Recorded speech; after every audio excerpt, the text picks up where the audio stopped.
ya sebagai paham ya yang memandang bahwa baik HI maupun HN sebagai dua sistem hukum yang ya lebih besar yang sama-sama ya mengatur kehidupan manusia ya itu ya menimbulkan ya apa namanya pertanyaan ya mengenai ya manakah yang lebih utama, apakah hukum internasional dan ya dalam hal ini apakah hukum internasional, apakah hukum nasional.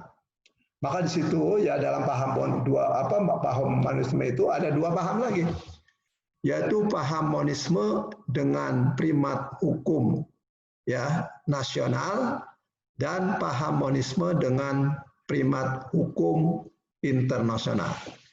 Nah, dari kedua paham ini ya, dalam praktek internasional selama ini yang berlaku adalah paham monisme. Nah, kalau paham monisme dengan primat hukum nasional ya, bahwa hukum internasional itu sumbernya dari hukum nasional ya. Ya, jadi keberadaan ya eksistensi dari hukum internasional ya sumbernya kekuatan mengikatnya ini berasal dari hukum nasional. Sedangkan paham monisme dengan primat ya HI dengan primat hukum internasional, maka dalam hubungan antara HI dan HN yang lebih utama itu adalah hukum internasional. Ya. Nah, paham monisme dengan primat HI ini ya memandang bahwa hukum nasional itu sumbernya berasal dari hukum internasional.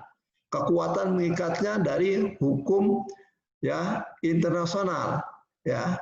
Sumbernya juga berasal dari hukum internasional ya. Nah, ini kaitannya ya dengan dua sistem hukum ini ya. Bahwa hukum internasional untuk bisa menjadi hukum nasional itu melalui tindakan yang disebut Bapak katakan tadi, tindakan ratifikasi. Ya, jadi bagi suatu negara ya yang telah meratifikasi suatu perjanjian internasional, maka perjanjian itu ya mengikat negara itu. Nah, saudara juga perlu memahami ya bahwa perjanjian internasional sebagai sumber hukum internasional ya ini bermacam-macam ya. Ada perjanjian internasional yang masuk golongan self-executing agreement. Ya, jadi perjanjian itu berlaku dengan sendirinya tanpa negara itu ya mengimplementasikannya atau membuat undang-undang nasional. Yang kedua adalah perjanjian internasional yang disebut dengan non-self-executing, ya, non-self-executing agreement. Nah ini ya, kalau ya perjanjian yang disebut dengan non-self agreement ya, perjanjian itu kalau sudah diratifikasi tidak dengan sendirinya mengikat, ya, tapi harus ya dilakukan tindakan yang disebut dengan ya legislasi nasional. Nah, contoh misalnya ya, untuk perjanjian-perjanjian yang masuk ke dalam self-executing agreement. Jadi untuk suatu negara ya, suatu negara yang meratifikasi perjanjian yang masuk golongan self-executing agreement, begitu diratifikasi, maka perjanjian itu langsung mengikat. Contohnya apa? Contohnya Konvensi Jenewa 1949 ya, tentang perlindungan korban perang di darat, perlindungan korban perang di laut, ya, tentang tawanan perang Dan yang keempat itu tentang perlindungan penduduk sipil di waktu perang. Ya, Indonesia sudah meratifikasi, nggak ada itu undang-undang yang mengatur kelanjutan dari Konvensi Jenewa 49 itu. Artinya jika terjadi perang antara negara Indonesia dengan negara lain, maka konvensi itu berlaku, ya langsung berlaku itu. Ya, contoh lainnya apa? Untuk di bidang hak asasi manusia, ya.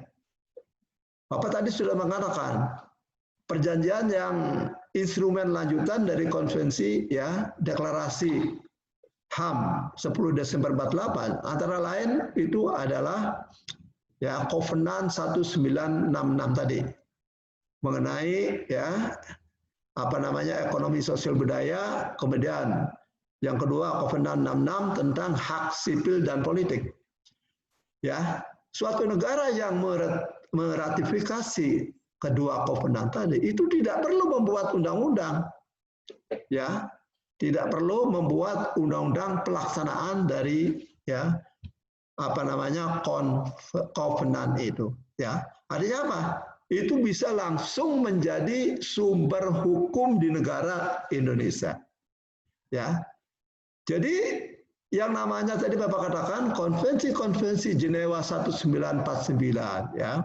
Konvensi ya tadi Covenant 1966 tentang ECOSOC tentang hak-hak sipil politik itu sudah menjadi bagian hukum nasional ya.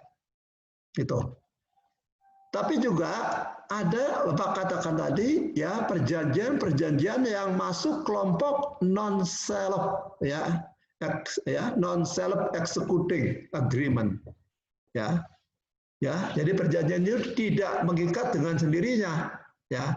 Nah, di sini ya apa namanya konvensi-konvensi ini ya itu biasa saja di dalam substansinya mengatur tentang ya perlunya legislasi nasional ya perlunya ya legislasi nasional ya contohnya ya Konvensi Hukum Laut 1982 Bapak katakan tadi ya Konvensi Hukum Laut 1982 itu menghendaki adanya legislasi nasional ya ya artinya memerintahkan kepada negara yang menjadi peserta Konvensi Hukum Laut 1982 ya itu untuk ya mengejawantahkannya atau mengimplementasikannya ke dalam undang-undang nasional. Ya, saudara perlu ketahui ya, Konvensi Hukum Laut 1982 ya itu disahkan tanggal 10 Desember 1982 di Montego Bay, Yamaika. Indonesia meratifikasinya dengan Undang-Undang Nomor 17 Tahun 1985. Nah, setelah Indonesia meratifikasi konvensi tersebut dengan Undang-Undang Nomor 17 Tahun 1985, maka undang-undang yang mengatur tentang perairan Indonesia yang sebelumnya undang-undang yang mengatur perairan Indonesia itu adalah ya Undang-Undang Nomor 4 Perpu tahun 60 itu sekarang diganti. Ya, diganti dengan yang baru yaitu Undang-Undang Nomor 6 Tahun 1996. Ya. Ini ya apa namanya contoh dari tadi ya perjanjian yang masuk ya golongan non self ya executing agreement ya. Jadi di situ biasanya ada perintah untuk membuat legislasi nasional. Contoh yang lain ya, yang memerintahkan untuk membuat legislasi nasional itu adalah ya konvensi PBB ya yang disahkan di Roma tahun 2000 tentang kejahatan transnasional terorganisasi ya tentang kejahatan transnasional terorganisasi. Ya, dalam konvensi itu ya itu diatur bahwa ya yang masuk kategori ke dalam kejahatan transnasional ya terorganisasi itu adalah korupsi ya. Jadi tindak pidana korupsi, kemudian tindak pidana pencucian uang ya. Kita tahu bahwa ya Bapak katakan tadi ya konvensi Palermo ya Italia bukan Roma ya, maaf tadi salah. Konvensi Palermo Italia tahun 2000 ini ya itu merupakan konvensi yang diselenggarakan oleh PBB dan dihasilkan oleh PBB. Cuma tadi ya, jadi pengesahannya, pelaksanaan konferensinya itu ada di Palermo Italia. Ya. Yang kedua tadi ya Bapak katakan ya di samping tadi kejahatan korupsi itu merupakan ya harus dikriminalisasi. Artinya apa? Itu harus dibuatkan undang-undang ya. Kemudian yang kedua tadi Bapak katakan adalah anti money ya laundry ya, anti pencucian uang ya. Ya. Jadi konvensi ini memerintahkan kepada negara-negara yang meratifikasi ya terutama ya bagi yang belum punya undang-undang tentang pemberantasan tindak pidana korupsi, pemberantasan tentang tindak pidana pencucian uang itu harus membuatnya. Tapi Indonesia kan sudah duluan. Ya, kita dari tahun 1971 sudah punya undang-undang anti korupsi ya. Itu. Tapi ya apa namanya ya sebelum kita mengesahkan ya undang-undang konvensi Palermo ini kita sudah duluan ya, ini hebatnya Indonesia gitu ya, kita sudah hebatnya ya sudah lebih dulu membuat undang-undang tentang ya pemberantasan tindak pidana ya apa namanya pencucian uang ya. Nah banyak sekali konvensi-konvensi perjanjian-perjanjian yang mengatur kehidupan masyarakat internasional ini ya.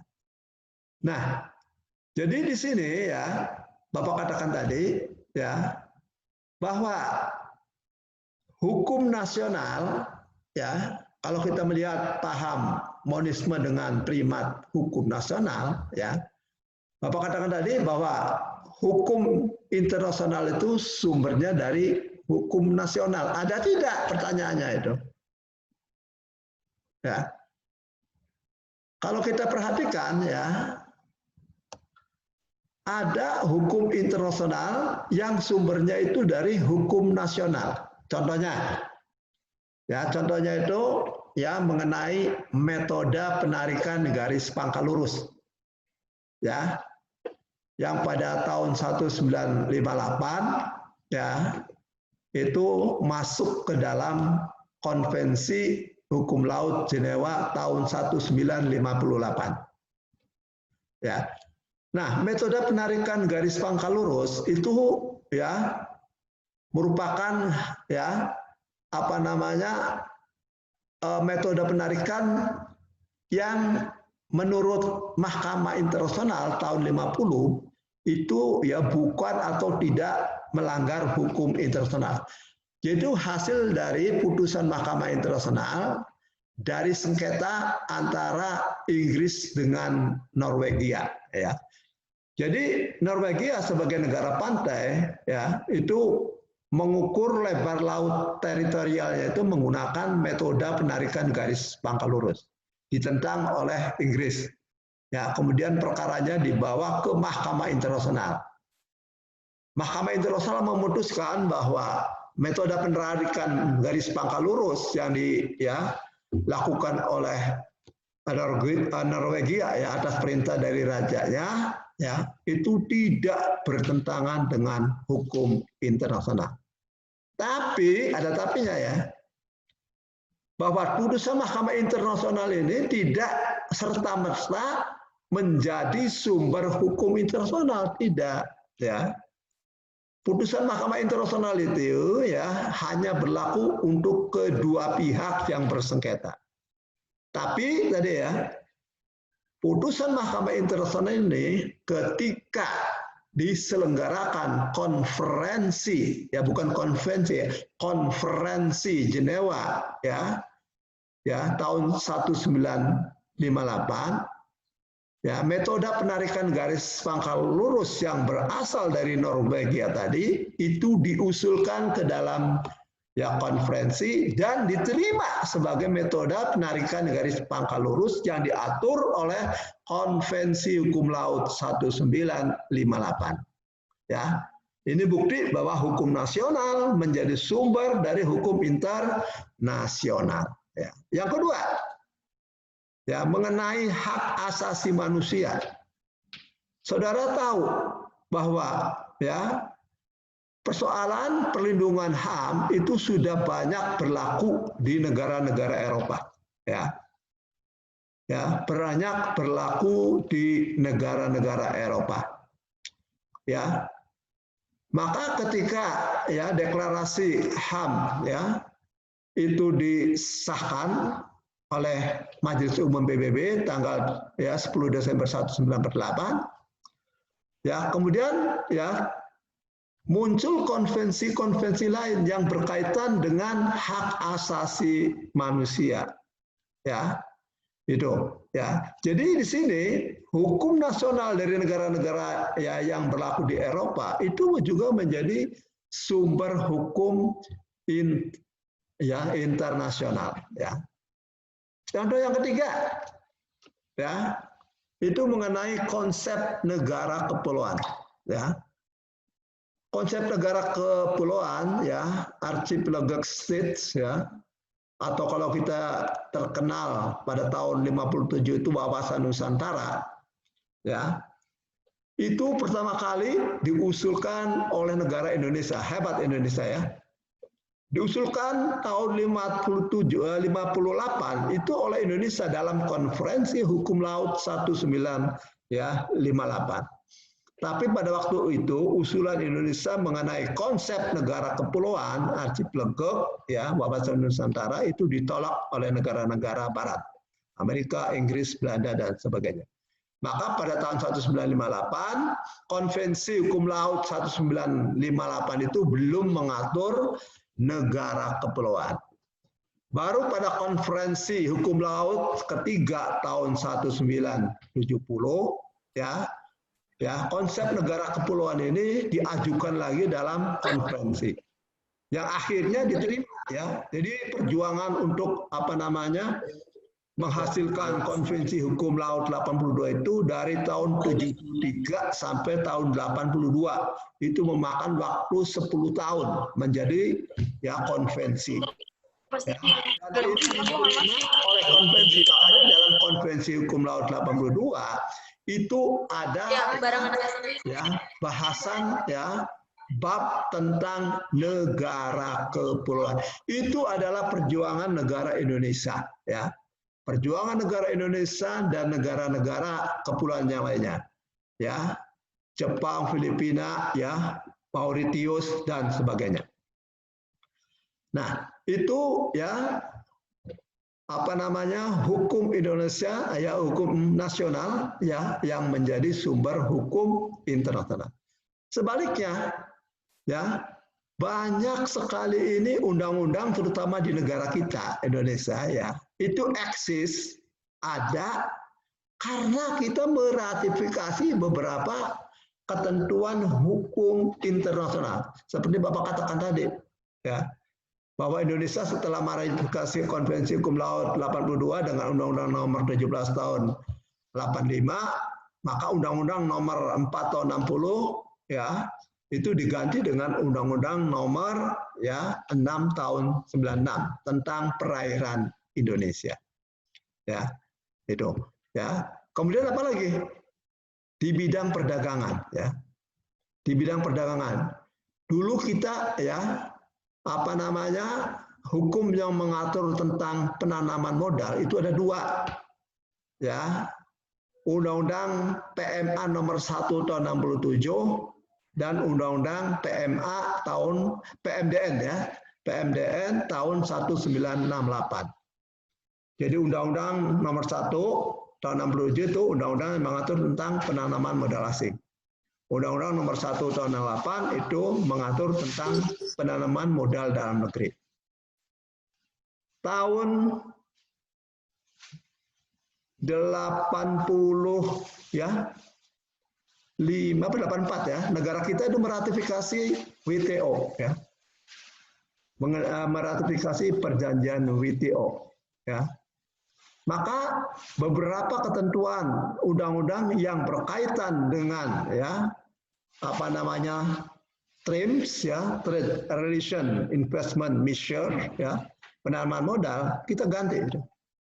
Ya, Undang-Undang PMDN nomor 168, PMA nomor 167 sekarang itu diganti dengan Undang-Undang nomor 25 tahun 2007 ya. Ya, itu contohnya ya, itu ya.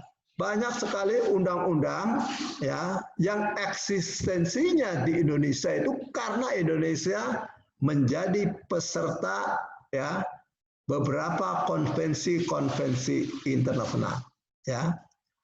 Nah, jadi di sini ya, Saudara ya, hukum internasional ini sangat besar pengaruhnya dalam kehidupan ya masyarakat internasional di dunia ini.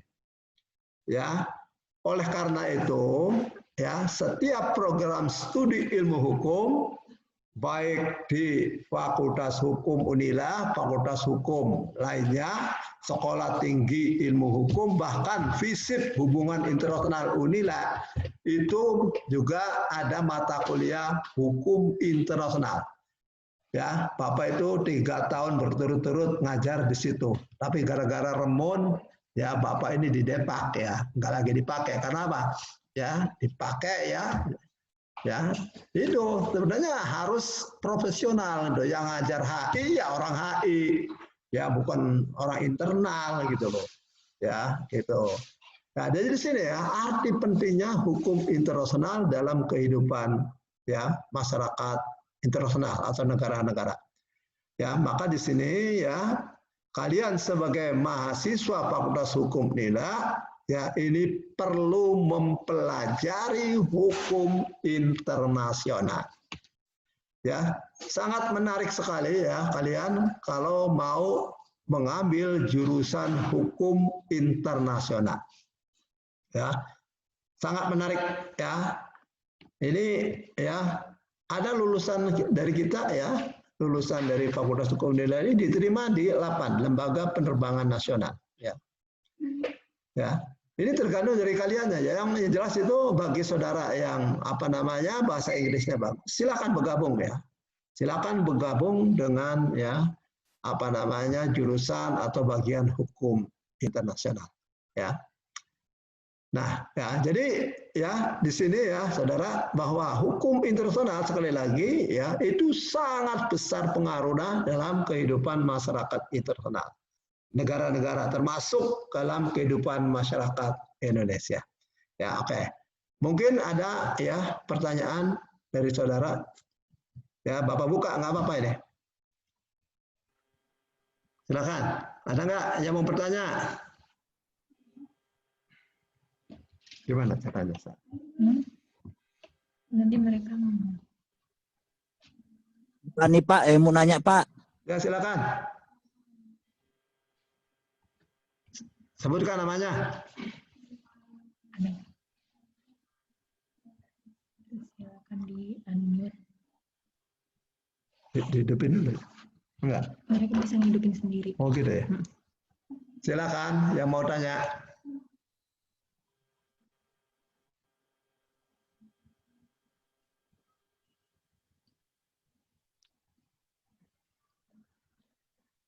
Jika yang bertanya silakan di unmute dan ya, kalau yang mau bertanya silakan di ya mute ya. Unmute.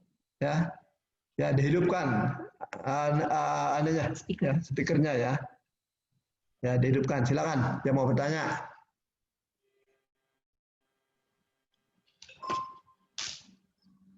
Ada yang mau tanya? Oh, ini diem aja sih. Mahasiswa Fakultas Hukum ini harus ini ya.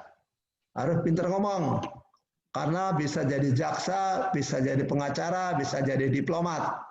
Nah, untuk menjadi itu ya, jadi hakim, itu harus pintar ngomong, ya, jangan diem-diem aja. Silakan bertanya.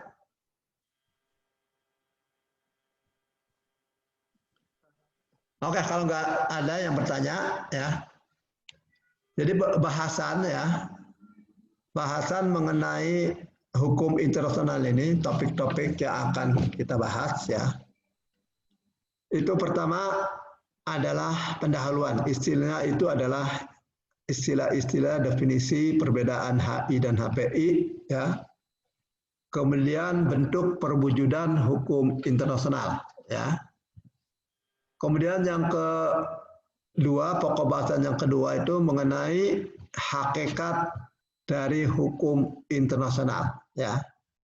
Jadi apakah hukum internasional itu betul-betul hukum atau bukan? Itu terutama pertanyaan itu, ya, itu abad 18, ya, pada awal pertumbuhan hukum internasional, ya. Tapi yang paling penting dalam hakikat, ya, HI ini, ya, itu mengenai daya mengikatnya, ya. Daya mengikatnya ini ada beberapa paham, ada paham hukum alam, ada paham positivisme, dan ada paham kenyataan sosial atau phase sosial, ya. Kemudian pokok bahasan ketiga, ya, ini tadi, ya, bahasan mengenai hubungan antara HI dan HN, ya. Ini yang paling penting sebenarnya, ya. Ya, jadi makanya Bapak tadi mengutarakan, ya, bahwa hukum internasional pentingnya di situ, ya.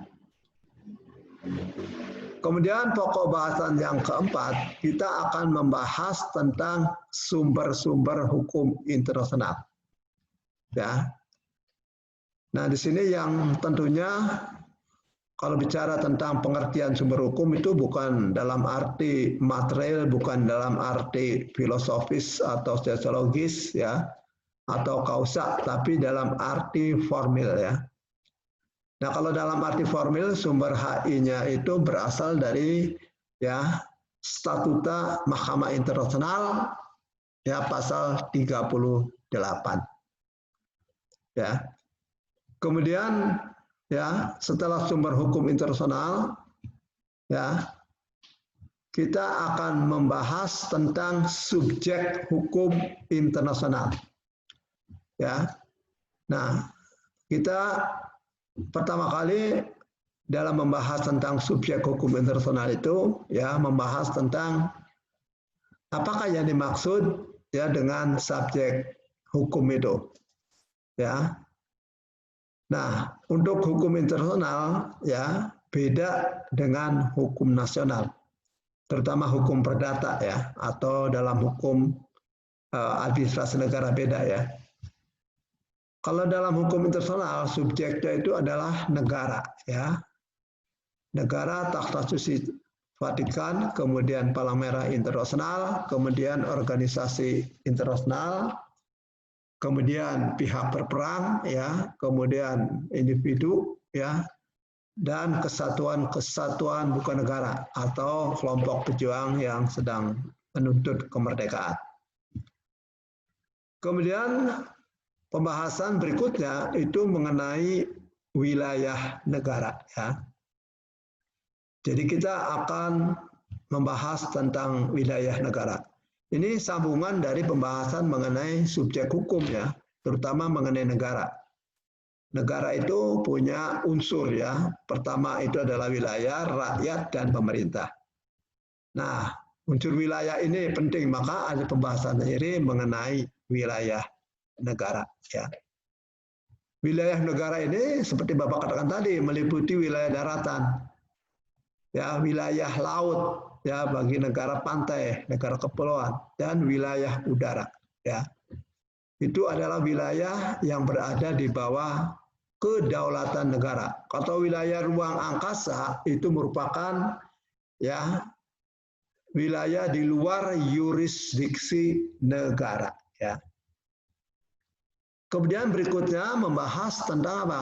Tentang pengakuan internasional, ya.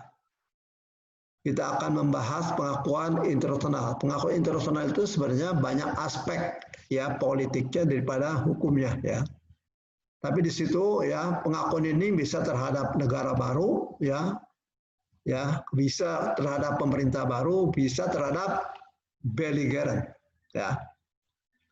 Jadi kalau ada suatu pemberontakan sekarang ya dulu seperti yang terjadi di ya apa namanya ya di Libya ya itu ya perang antara pemerintah dengan kelompok ya pemberontak yang akhirnya kelompok pemberontak ini menjadi pihak berperang belligerent. Ini ada syarat-syaratnya ya. Kemudian pokok bahasan berikutnya ya kita akan membahas tentang ya tanggung jurisdiksi dulu ya, jurisdiksi negara ya. Nah, yurisdiksi negara ini berkaitan dengan kejahatan-kejahatan internasional ya. Ya, berkaitan dengan kejahatan-kejahatan ya internasional. Di situ ada ya yurisdiksi teritorial, ya, ada yurisdiksi ya personal, ada yurisdiksi berdasarkan pada azas pelindungan, ada yurisdiksi terhadap kejahatan-kejahatan apa namanya universal ya, ada kejahatan-kejahatan internasional, ada kejahatan teroris, dan yang terakhir itu ya itu adalah kejahatan tadi ya, kejahatan transnasional terorganisasi ya itu.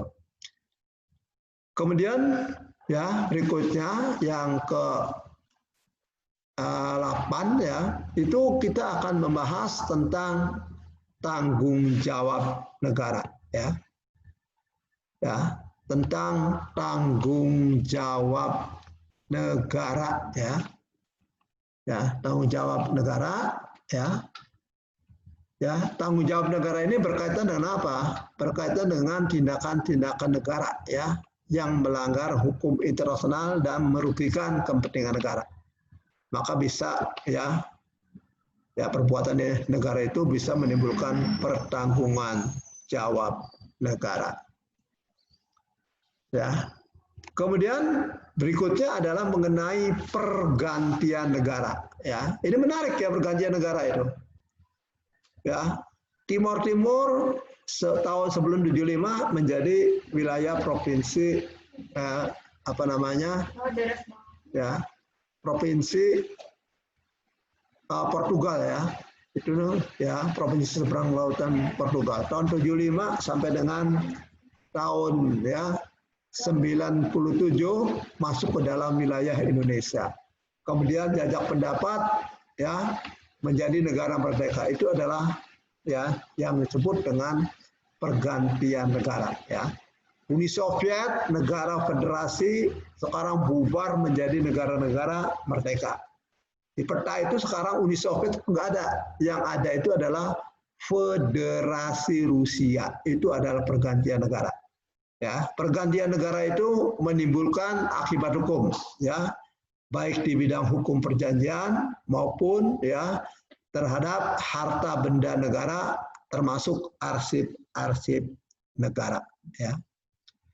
Nah, yang terakhir itu pembahasan mengenai hubungan diplomatik. Ya. Nah, itu ya, saudara ya. Jadi kurang lebih ada 10 pokok bahasan. Ya. Ya, 10 pokok bahasan dalam mempelajari hukum internasional. Tapi karena ini kuliahnya daring ya. Tapi kalau untuk Bapak ya, untuk kelas Bapak itu pokoknya setiap kuliah, setiap ya hari Kamis jadwal dan hari apa namanya? Jumat ya, itu kuliahnya daring. Di samping Bapak juga ya melampirkan ya file apa bahan kuliah ya itu ya jadi tadi mengenai mekanisme ya penilaian sudah diutarakan oleh Pak Dr. Rudi ya. Jadi untuk ya evaluasi itu kita meliputi kuis ya, kemudian apa namanya ada UTS, ada kuis lagi ya, kemudian ada ya ujian tengah semester, ada ujian semester ya. Dulu Bapak ya masih punya buku, tapi sekarang bukunya udah habis ya. Jadi ya, tapi Bapak sudah siap untuk ya bagi kelas Bapak ya. Itu ada file untuk apa namanya ya materi kuliah ya. Gitu. Oke, ada yang mau bertanya silakan ya. Silakan kalau ada yang mau bertanya itu unmute ya. Silakan hidupkan. Pak, izin bertanya Pak. Ya silakan. Siapa itu? Bertanya Pak. Ya silakan. Abizar. Saya ingin bertanya Pak, bagaimana kalau misalnya suatu hukum internasional itu ada un-agreement law gitu Pak, kayak misalnya nggak setuju dengan hukum itu, apa yang dilakukan oleh negara tersebut untuk atas ketidaksetujuan itu Pak gitu. Kalau misalnya kita tidak setuju gitu. Jadi kalau suatu negara ya ada perjanjian internasional ya, ada suatu perjanjian internasional baru, tapi ya negara itu ya tidak mau terikat, ya udah biarin aja. Tapi biasanya begini ya, negara-negara yang tidak ya apa namanya sikapnya tidak sama ya dengan negara lain ya, itu akan terpencil ya. Kecuali Amerika ya. Amerika itu termasuk negara yang menandatangani Konvensi Hukum Laut 82 ya, 10 Desember 1982 di Montego Bay, Jamaika. Tapi sampai sekarang itu belum meratifikasi ya. Ya memang Amerika Serikat itu ya di dalam pasal 6 konstitusinya itu begitu Amerika Serikat meratifikasi perjanjian-perjanjian internasional baik yang self-executing maupun yang non self-executing agreement ya, itu hukum internasional itu adalah hukum utama ya, menjadi hukum utama di negara Amerika. Makanya Amerika Serikat rada pelit ya untuk meratifikasi perjanjian-perjanjian internasional ya itu. Tapi sebenarnya ya memang untuk WTO ya, WTO itu orang bilang bahwa itu ya merupakan bentuk ya kapitalisme baru, menjajah negara ya dengan cara baru. Tapi hampir semua negara menjadi peserta ya WTO. Ya memang ada beberapa negara yang belum menandatangani, terutama negara-negara yang ya apa namanya kecil ya dan miskin, mungkin belum ya. Tapi itu sebenarnya kalau kita menandatangani perjanjian WTO ya maka boleh jadi barang-barang ya suatu negara itu bisa dengan mudah ya diterima oleh negara lain. Gitu ya. Oke, yang lainnya silakan. Coba, siapa lagi? Abijad. Ya. Siapa yang menanya? Tadi udah Pak, saya nanya tadi. Assalamualaikum Pak, izin bertanya Pak.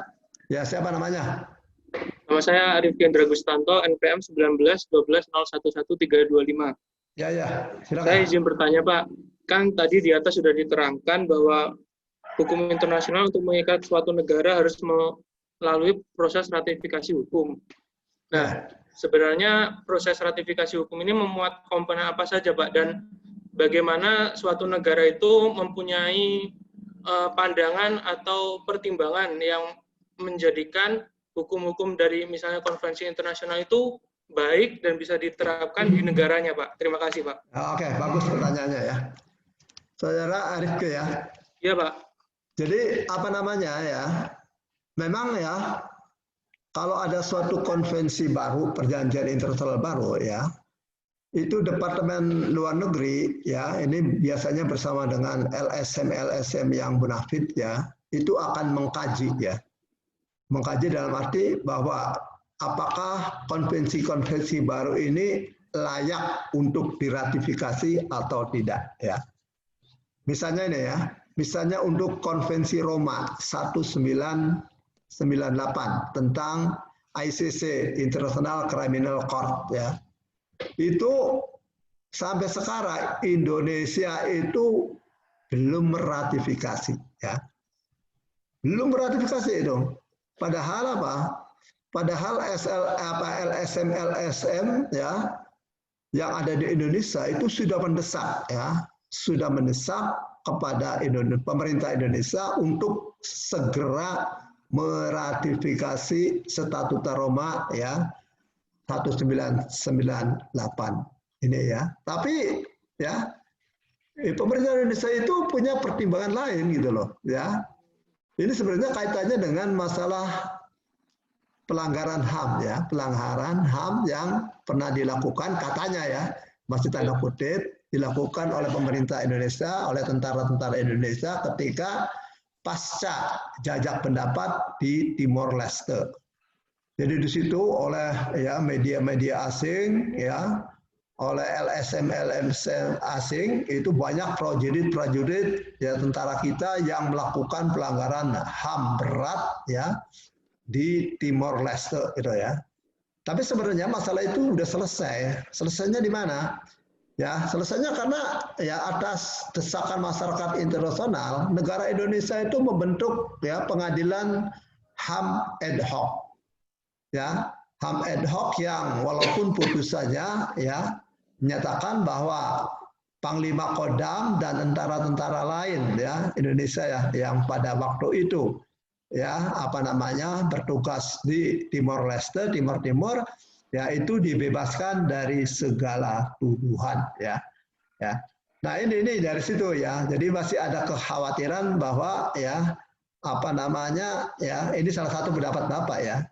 Ya, salah satu pendapat Bapak ya bahwa ini salah satu kekhawatiran bahwa kalau kita segera meratifikasi ya Statut Roma 1998 maka boleh jadi ya, tapi sebenarnya ya untuk bisa masuk ke ranah pengadilan pidana ya internasional ini ICC ya itu ya nggak gampang gitu ya.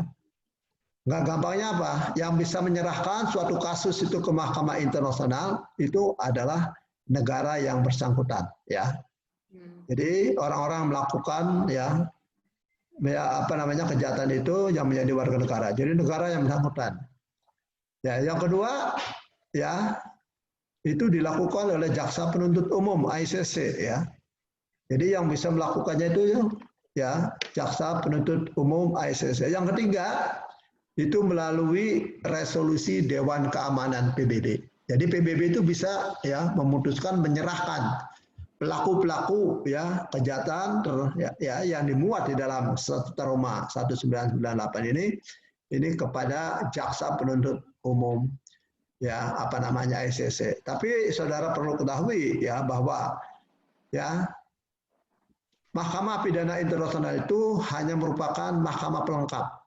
Ya, lengkap saja ya dari pengadilan nasional. Artinya apa? Pelaku-pelaku kejahatan HAM, pelaku kejahatan kemanusiaan, pelaku kejahatan perang ya yang paling utama bisa mengadilinya itu adalah negara di mana orang itu menjadi warga negara ya itu ya. Jadi ya untuk pertimbangan tadi ya berkaitan dengan mengenai pengesahan tadi, memang ini sebelum disahkan itu ada tim dari Deplu ya bersama dengan LSM yang lain, para akademisi ya membahas masalah itu, apakah ini patut untuk diratifikasi atau tidak ya. Tapi hebatnya Indonesia ini begini ya, hebat Indonesia itu sebelum meratifikasi ya seperti Bapak katakan tadi ya mengenai ya kejahatan-kejahatan yang dimuat di dalam Statut Roma 98. Indonesia itu punya undang-undang tentang pengadilan HAM. Ya. Undang-undang nomor 30 kalau nggak salah tahun 2000 ya. Kalau nggak salah ya, Bapak lupa itu. Iya, Pak. Ya. Itu rumusan mengenai kejahatan-kejahatan ya yang bisa diadili di Pengadilan HAM Indonesia itu sama dengan yang dirumuskan di dalam Statut Roma 1998. Hebatnya Indonesia gitu. Ya. Ya, hebatnya Indonesia itu ya begitu. Jadi sebelum diratifikasi kita buat undang-undang dulu gitu. Ya, yang lainnya ya. Jadi untuk bisa perlu meratifikasi atau tidak Bapak tekankan di sini ya, itu biasanya dibahas oleh tim ya. Tim yang dipimpin oleh ya Kementerian Luar Negeri ya. Jadi situ membuat suatu tim dengan mengundang para pakar-pakar di bidang hukum internasional, termasuk pakar-pakar yang ada di LSM. Yang lain barangkali? Saya Pak, gunanya saya Pak. Sama namanya? Siapa? Senja Pramudia. Ya silakan. Nih, Pani nanya. ini Pak, saya pengen tanya nih Pak, kayak misalnya kan di Palestina itu Pak, kan itu udah terjadi pelanggaran HAM berat ya Pak ya. Kayak misalnya anak-anak banyak yang dibunuh, banyak yang ditangkapin, dipenjarain gitu Pak. Nah, saya pengen nanya sih Pak, kenapa sih masalah ini nggak pernah clear gitu? Dari pihak PBB kayaknya nggak pernah tegas, apa sih yang bikin PBB ini kayaknya nggak bisa ini loh Pak, nyelesain masalah ini, gitu sih Pak. Oh itu ya. Oke, Ya. memang ya sebenarnya begini ya. Kalau masalah Palestina ya, memang kalau ya apa namanya biasanya begini ya. Palestina itu melakukan pelanggaran dulu ya, menembakkan roket-roketnya ya kepada Israel ya. Itu biasanya gitu ya. Itu kalau kita perhatikan kejadiannya itu menjelang sidang umum Majelis Umum. Jadi bulan September, Oktober sampai Desember.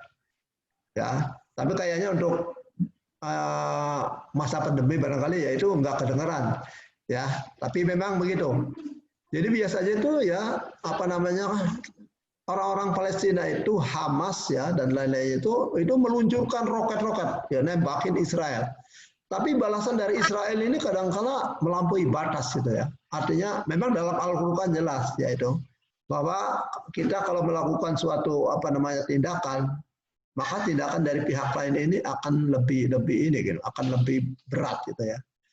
Nah, memang pernah terjadi ya bahwa tindakan Israel itu sampai menyerang ya apa namanya pemukiman penduduk sipil, bahkan sekolah-sekolah ya, masjid-masjid. Ini pernah ya Majelis Umum ini ya mengeluarkan resolusi tentang ya apa namanya dibentuknya ya tim pencari fakta ya. Jadi untuk menegaskan bahwa telah terjadi pelanggaran hukum perang atau pelanggaran HAM berat ya yang dilakukan oleh Israel terhadap Palestina ya. Itu ya. Tapi ya gitu ya, udah dibentuk tim akhirnya berhenti di tengah jalan ya. Ya, itu kadang-kadang enggak tuntas, memang betul enggak tuntas gitu loh. Ya tidak tuntas sampai ya sebenarnya kalau sudah dibentuk ya suatu tim pencari fakta ya baik oleh Majelis Umum atau melalui putusan Dewan Keamanan. Kalau oleh Dewan Keamanan itu biasanya mengikat, artinya harus dilaksanakan. Tapi begitu ya sama juga baik itu ya yang diputuskan oleh Majelis Umum maupun oleh Dewan Keamanan. Itu biasanya ya itu dijalankan, dibentuk timnya oleh Sekretaris Jenderal dan melaksanakan tugas ya. Tapi ya itu biasanya di tengah jalan dihalang-halangi ya, diprovokasi, bakal dibunuh dan sebagainya. Ini pernah kejadian tahun 48 ya. Ya. Tahun 48 itu seorang mediator ya dari apa namanya Swedia ya, itu seorang mediator ya. Jadi itu dia dibentuk oleh ini ya, diutus oleh PBB itu untuk melakukan ya apa namanya mediasi ya. Tapi di Yerusalem ya. Tapi ketika berada di ya wilayah itu dia ditembak mati. Ya, ditembak mati oleh agen-agen Israel. Nah ini ya, jadi ini hambatannya ada. Ya, jadi terhadap masalah Israel ya terhadap Palestina ini ya PBB sudah ya melakukan perbuatan gitu ya, membentuk tim pencari fakta. Tapi tadi Bapak katakan ya ini kadang-kala ya apa namanya berhenti di tengah jalan itu ya. Itu. Silakan yang lain ada nggak? Masih ada nggak?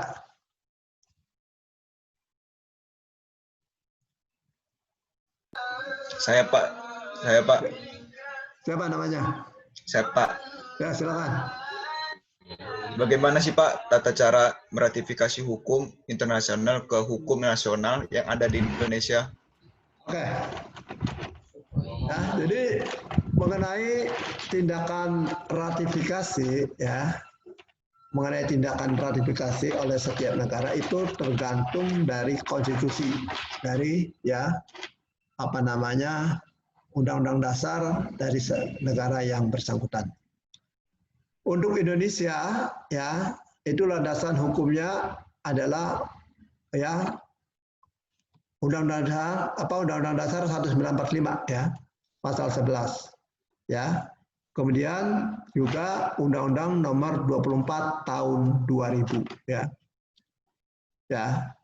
Jadi untuk meratifikasi suatu perjanjian internasional ditegaskan dalam undang-undang itu apabila ya perjanjian itu menghendaki adanya ratifikasi. Tapi kalau biasanya begini ya, yang namanya perjanjian multilateral, konvensi, itu pasti ada klausul tentang keharusan melakukan tindakan ratifikasi, pengesahan. Nah, untuk konvensi-konvensi internasional, ya, untuk perjanjian-perjanjian multilateral, biasanya yang meratifikasi, ya, itu adalah, ya, ratifikasinya itu melalui tindakan hukum, ya, instrumen hukum yang disebut dengan undang-undang, ya. Jadi untuk meratifikasi suatu konvensi itu biasanya instrumen hukumnya itu namanya adalah ya undang-undang, ya, gitu. Tapi pada zaman Orde Baru itu ya kebanyakan itu keputusan presiden, gitu ya. Tapi juga ada yang berdasarkan pada undang-undang. Ya. Nah, di luar undang-undang itu cukup dengan peraturan presiden, ya. Tapi biasanya ya ratifikasi ya dengan peraturan presiden ya itu biasanya untuk perjanjian-perjanjian yang tidak begitu penting gitu lah. Jadi cukup dengan ya peraturan presiden saja. Jadi presiden membuat peraturan yang substansinya menegaskan bahwa Indonesia menyatakan ya kata-katanya begitu ya menyatakan terikat ya kepada konvensi tersebut ya itu. Oke ya. Ada yang lain? Silakan. Udah 1 jam belum ini? Udah, Pak. Udah ya. Ya udah kalau sudah ya kita tutup ya. Untuk kelas Bapak besok kita tetap kuliah ya. Jadi kita kalau Bapak tetap kuliah daring ya. Kita langsung masuk ke pokok bahasan yang pertama. Oke, terima kasih atas perhatian saudara. Oke, Pak. Ya, dan Bapak Hadi, dan Assalamualaikum warahmatullahi wabarakatuh. Waalaikumsalam, Pak. Waalaikumsalam warahmatullahi wabarakatuh. Sehat selalu ya, Pak. Terima kasih, Pak. Amin, amin, Pak. Makasih, Pak. Semuanya. Mbak. Pada pulang, Pak. Makasih, Pak. Pak. Ada, Pak. Ini Kadel. Iya, semuanya. Rek, dadah, Rek. Del, dadah, Del. Enggak, tadi katanya Fadel Alfarabi sama Rajasa itu suka tuh sama yang namanya siapa itu, lupa.